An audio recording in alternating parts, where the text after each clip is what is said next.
Tell us your backstory, how you got into flipping, and what inspired you to audition for Cabin Wars. What excites you about the opportunity?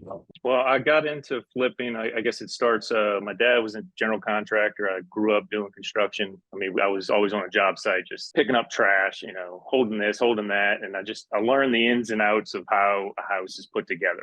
Fast forward, graduated college, started working for actually a very wealthy family that I was doing some property management for. And they have a big business that brings in a good bit of money. But I realized that these people were making most of their money from real estate. It was things that they owned that I was working on for them. And that kind of got me thinking, hey, what's all this about real estate? I started just eating up everything I could about real estate investing, flipping, just learning the ins and outs. And it was just literally podcasts in the ear for 2 years. I had a conversation with you, Ryan, years ago too, when y'all were getting started as well. So I was just, sneaking my way into there. I ended up quitting that job without another job. I started just doing some construction. I got a job that was just literally working on the river for 24 hours, and then I had 2 days off. So during that job, I started studying to get my real estate license. I worked at that job for about 2 years, but I got my license. In my 2 days off, I was studying, I was doing other work, and I got my real estate license just really to kind of get in and out of houses, to look at them quick. And my whole goal was to get into these houses, look at them. I don't have to bother an agent, even if I'm not going to buy it. Well, what happened was I started selling real estate. This was 2016. And just, I think within 6 months of getting my license, I quit my other job and I was full-time real estate agent. And then in 2017, I partnered with two other guys.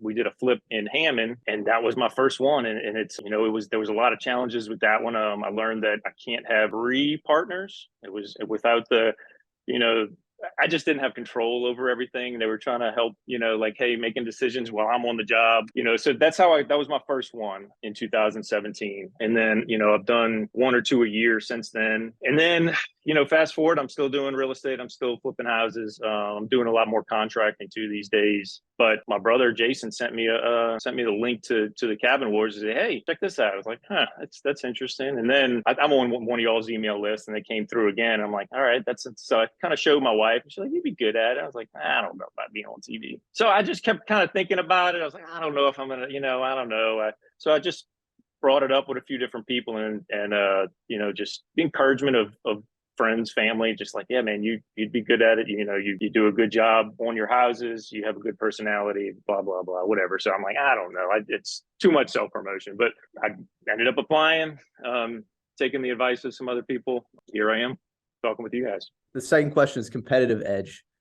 How do you believe your skills, personality, experience set you apart from other home flippers, designers? So my firsthand experience, I guess, is kind of where I feel I've been there. I've pulled a toilet, set a toilet. I've run electrical. I know construction, and on top of that, I just get along with everybody. So that really goes well when I'm talking to my contractors. They answer the phone for me, my subcontractors, because they know me. Having that relationship with those subcontractors and everything for me is a relationship in this business. It's the relationship with the lender, the relationship with the other agent that's looking at your house, a relationship with, all of that plays a role in it. I find that I'm able to talk with most people, especially about real estate. If they bring up real estate, I'm always on top. Let's talk. So having that, in my back pocket, able to kind of talk with anybody, relate with anybody. And then just in the end, it's my attention to the details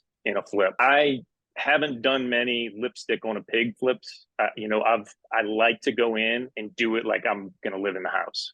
If I'm in that space and I know that there's something wrong over there in the corner, it's that attention to detail that's really something my dad kind of ingrained in me. He always taught me to make sure that in the bathroom, sit down on the toilet and look at that wall in front of you, because that's the wall you want perfect. So that type of attention to detail is kind of how my dad, taught me. Tell everybody about your family and what that would mean to you, or what you hope to communicate to them through this journey, and what it would mean to you. For what do you hope that they take away from you participating in something like this and seeing what you do? Yeah, so I have a very large family. Just immediately, I have 6 brothers and sisters. They all have kids. I think we're at 21 grandchildren from my parents. And then it goes even further from that. My grandfather, who recently passed away, when he died, he had 7 kids. I think it's 36 grandchildren, 34, and then like 64 great grandchildren. It's just an enormous family. And, one of the reasons I did well in real estate, obviously, it's like, hey, family's calling you, selling real estate, for them to just kind of walk them through the process. I know they see my flips, they see what I've done, but yeah, to let them see that in and out, day in and day out, kind of, hey, what's going on? That'd be really nice. From a connection standpoint, kind of that personal journey of like why, what kind of attracts me to this cabin. My grandfather, who recently passed away, he bought a cabin in Gatlinburg in 1979, and it was before it was this is before Airbnb. You had to call up there, you had to look through a book for these pictures to rent these cabins. Well, he was doing well with them. He did so well, he bought the one next to it, and then he ended up buying a house down in the mountain, down in Sevierville. So just seeing that little bit of like, it's one of those places in my life that's always been there, right? From when I was a kid till it actually burned down in 2016, but they rebuilt it. But it was that place that was always there. Like, we moved around as a family, but it was a place to go to. And it was, just wood ceilings and this beautiful view, beautiful expansive, glass windows, and, just a lot of natural light in there. Like, and those are things I like to incorporate in my flips too. So I know that's kind of formed me, but it was my grandfather, kind of his vision of just, hey, let's buy this place for our family, and I kind of see that within the glamping, like, hey, where's that special place that you can take your family at an affordable rate? It's like, hey, glamping huts or cabins are a lot cheaper than going to a hotel, and then, promotes that family atmosphere, that atmosphere you get in an RV park, Just want to see if you can go a little bit deeper into like the process of flipping. Like, what do you enjoy the most, and what do you enjoy the least? I hate paperwork. So keeping track of that. Yeah. I hate throwing things away. Right. So if I find something that can be useful, it's like, I look at something, I say, let me figure out how to reuse this. If y'all look at some of the, I sent y'all one photo, you're going to say, why I emailed you, Christian. And you're like, why did you email this photo? It's a photo of a green chair. It's an old lazy boy, probably from the 70s. It was in one of the homes I bought, and everybody's like, yeah, just throw it out. I was like, no. We're gonna redo this. And I sent it off to my uncle, who does upholstery. I had him wrap it in white leather, and I gave it to my wife when my daughter was born. And it's the coolest chair. I love sitting in it. But it was just seeing what it could be, because anybody would have thrown it away. It was disgusting. And it's seeing what it could be, having that vision for it. I usually walk into a room and just kind of, I try to envision how people would live in the room, right? So if you're going to sit in a room, like, where are you going to be sitting? How's the flow going to happen in here? Is that wall, should that wall be there? Let's move it. Envisioning what's happening in the room, that's important, because that's going to be daily life in whatever room it is, and then implementing that. I don't know if there's a certain way to do that, but that's the process. You get into a wall and you're like, oh, that's a load bearing wall. We gotta change that. We gotta move some, things around and put in a beam. So those types of things, I guess that's kind of the process, is feeling out the room first, and then implementing what needs to be done next. My favorite part is like the finishing touches, not necessarily going and putting furniture in a room, kind of design, more of like, okay, the room's painted, everything's done. Where can we put my accent wall? Let me put this, cypress beam that came from Man Shack, right here on this wall, for above the fireplace. And then I got a story about, hey, this cypress beam, was found out in the lake, and I can tell you the guy that brought it. I know him. He lives in Madisonville, So just a little piece of history that, hey, when they're showing the house, I can say, hey, this is where that came from. So just that's that kind of attention to detail I was talking about. Like, hey, let's create the story as you're walking through the house. Do you have a hero story? Tragic happened to you where it caused you to do something, and can you connect that to your journey and desire to do Cabin Wars? I do have a story. It's going to be hard to talk about, but I'm going to get through it. So, I didn't know what I wanted to do in my 20s. I got married early. I married my high school sweetheart. We've been together almost 20 20 years. We've been married 15 years. Our first 4 years of marriage, we kind of just floated around. Wasn't really super career driven. I was still looking around. That kind of all changed when my son was born in 2011. We had a, healthy boy. He's almost 12 now. And then real quickly, within 3 months of that child being born, we're pregnant again. Oh, well, okay, we're going to have 2 kids almost back to back here. They're 12 months and 11 days apart. And all right, that's great. I'm from a big family. I want a big family. That's fine. So my son was born. He's healthy at 1 month old. He starts developing some rashes. And we're like, let's go to the doctor. And I'm going to have to fast forward this. But anyway, we start going to doctors. They don't know what it is. He starts developing these fevers, rashes, vomiting throughout his whole first year. We're in a position financially, we're struggling. I'm in a dead end job, basically. I don't want to say dead end, but it was a job I wasn't going to move up in. I'm making $35,000 a year. My wife, was making money. Well, we got a sick kid at home. She can't work now. So we're at one budget, sick kid at home. It was hard. It was really hard. So we ended up, I'm trying to think my story on that. We ended up having to leave. One of the hurricanes kicked us out of our house, and now we're homeless. We're living at my mother-in-law's house. I got 2 babies at home. One of them's, sick. We don't know what it is at this point. He is an extremely rare, basically he was undiagnosed auto-inflammatory disease. And his name is Jacob. He's an awesome kid, by the way. I'm living at my mother-in-law's house. I'm working this dead-end job. I'm just trying to figure out, what do you want me to do, God? Like, where do I go? It's just nothing was working. That kind of pushed me to start, hey, what do I need to do? I started looking at real estate. I started looking at this. I started looking at that. And, out of all my options, I ended up on real estate. And I was like, all right, I'm going to focus on, let's do this. I can flip these homes. I could do this. I'm watching people do it. I know I can do this. I do it in my everyday job. I'm fixing homes. So it's just applying, learning the knowledge and how to get into that, all the ins and outs of how you purchase in a home. Basically, I knew nothing at that point in my life. I'd never purchased a home.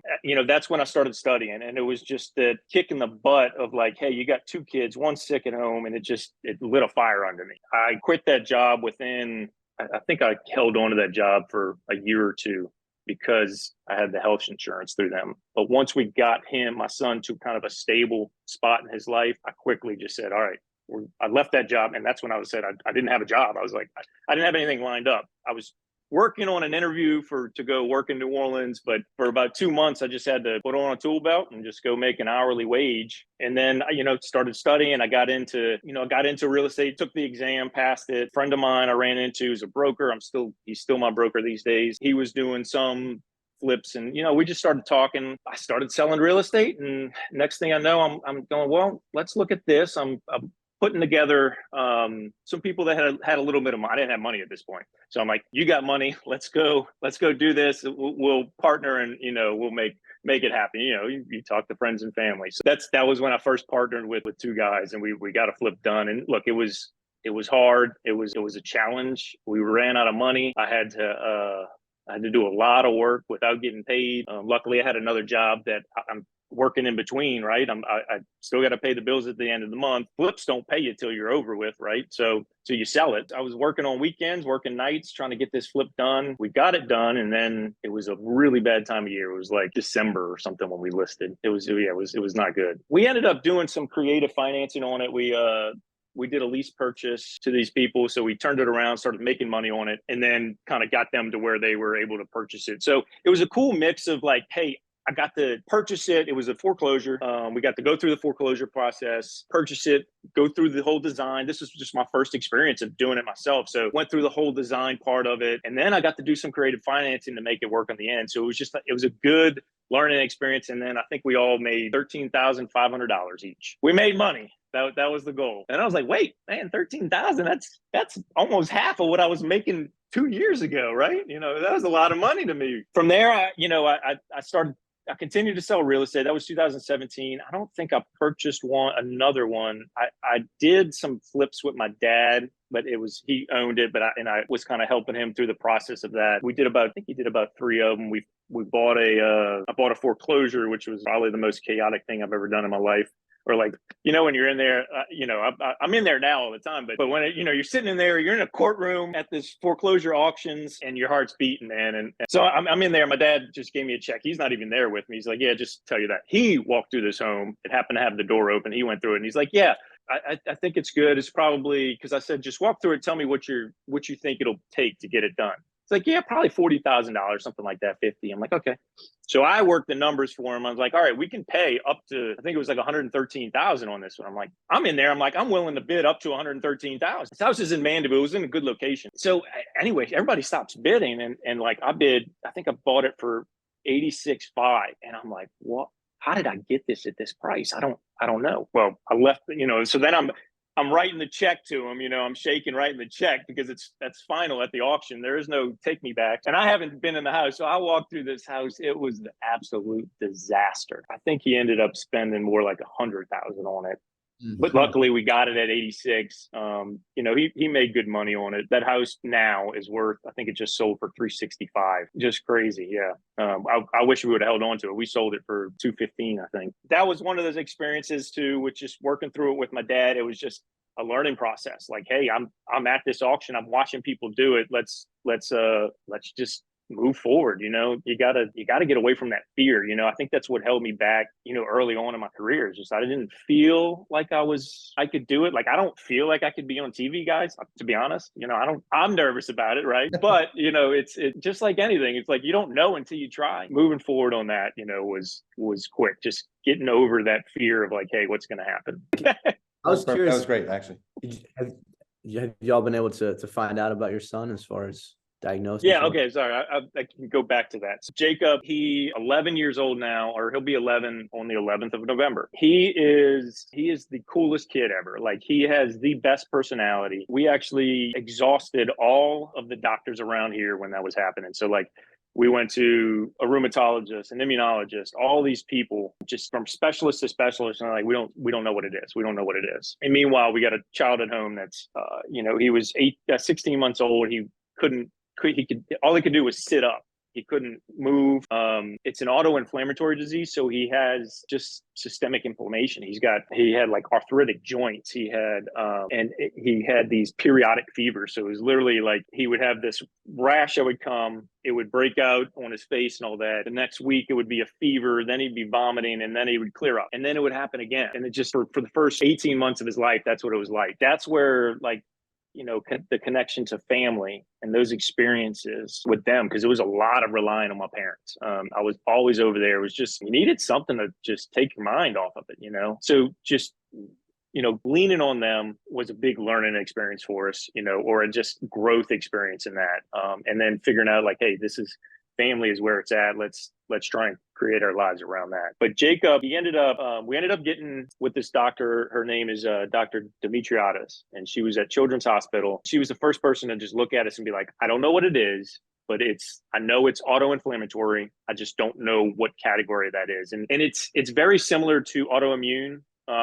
Except it's not the body attacking itself. It's an overproduction of your inflammatory, because inflammatory process is for anything that, you break an arm, your body sends out all these inflammatory guys to go make it swell. And there's a purpose for that. Well, his body does that automatically. So anyway, she got us into, actually it wasn't her, but I did all kinds of research because she kind of put me in the right direction. I got in touch with this nurse out in California. She had a son who had, I'm literally on the dark web of like, Facebook, just and anything post that has to do with these periodic fever syndromes and just looking at all this stuff. And I found this woman's, her name was Karen. I got in touch with her, had a phone call with her. She's like, yeah, it sounds like this disease called Candle. I was like, all right, well, let's follow up. Where can I go? She's like, well, it's a super rare disease. You got to get in touch with the NIH, which is the National Institute of Health, which is in Bethesda, Maryland. And so she put me in touch with these doctors. We get over there, and I say get over there. It took 18 months. It just so happens when we applied, it was in one of those government shutdown times. So there was no money. So they couldn't accept any new patients. So it took 18 months from applying to get over there. And once we got over there, they basically said, no, it's not Candle, but it's in the same family. And they started putting us on some different drugs. He takes a bunch of different drugs. He's on a daily steroid. He's on Humira. He's on all these different things that he takes right now. Fast forward, so we get into this study there. So Jacob is undiagnosed for 4 years. We're in this study for a couple of years. They're just literally writing the book on like, hey, when these kids have this, try this drug, because we didn't know it's that rare. So we're trying all these different drugs. We finally found something that worked, and we're fine. I think we got a phone call from them when he was 4 or 5.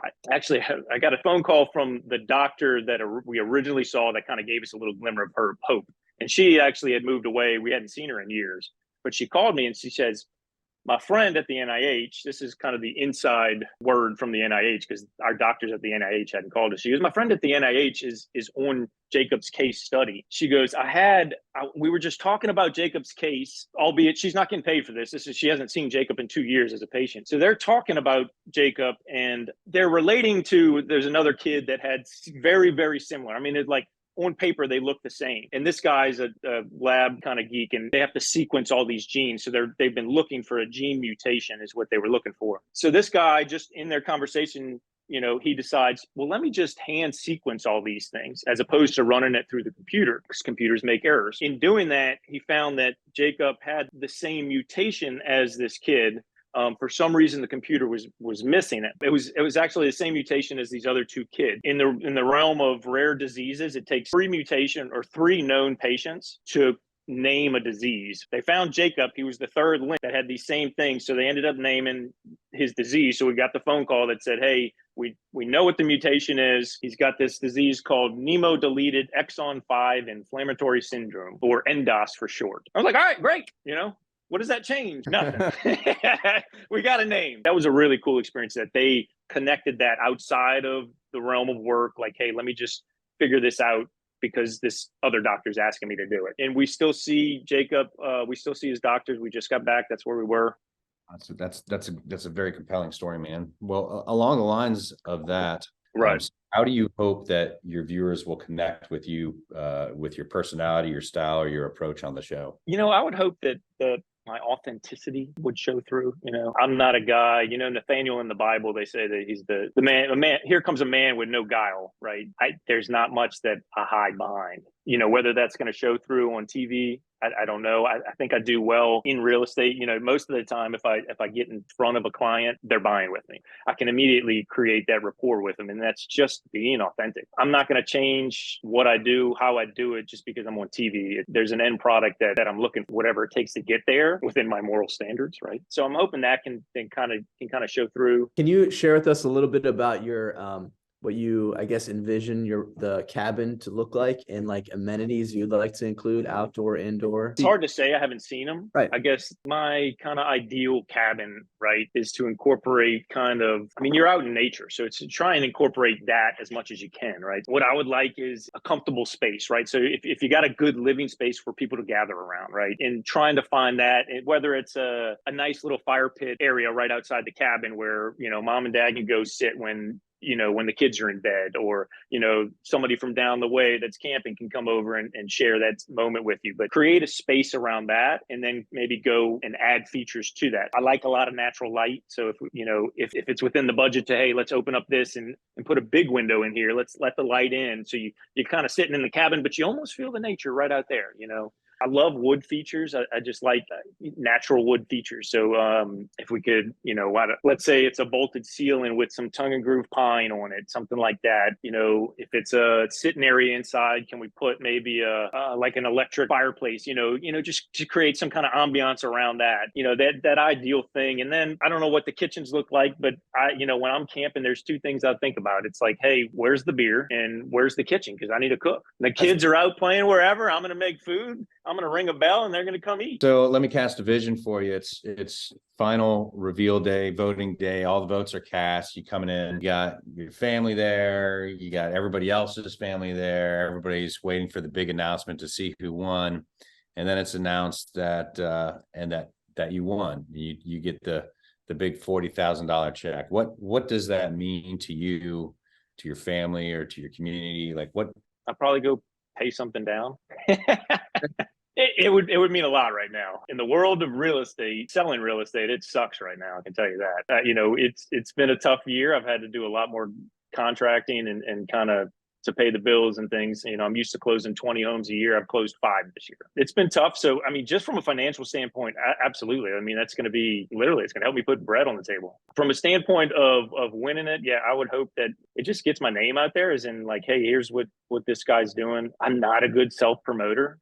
That would probably help some, because, and maybe push that line further. So, I'd love to start doing more flips. I'm just not there yet with what's going on in just the back end of things, right? So I would hopefully take that and springboard it into like, hey, here's what's going to happen from here going on. We can use this to kind of springboard into maybe bigger and better things. Yeah, I think it would be really cool. Awesome, man. So, final pitch, last question. In a sentence or two, why should viewers root for you on Cabin Wars? I think it'll come down to like, hey, they can really see who I am, hopefully through, what transpired in the show. So back to that word authenticity. And hopefully I can convey that perseverance that I feel I've had over the years, overcoming that fear in the beginning stages, overcoming the adversity with my child, being sick and just having to live with that. And then kind of his prognosis, we don't know on his end. So just trying to convey all of that into the whole experience of getting it done, and showing them that, like, look, this is who I am. There's not, I'm not trying to be a character on the show. This is the show was me. This is how I get things done. Hopefully that would shine through. Awesome, man. That's a good wrap up. This was great, man. A lot of really good sound bites on that. If y'all have any other questions for me, let me know. And yeah, look forward to maybe seeing a cabin. Sounds good, guys. I appreciate the opportunity. All right, brother. Thanks, Nathan. Have a good one. Take care. Later.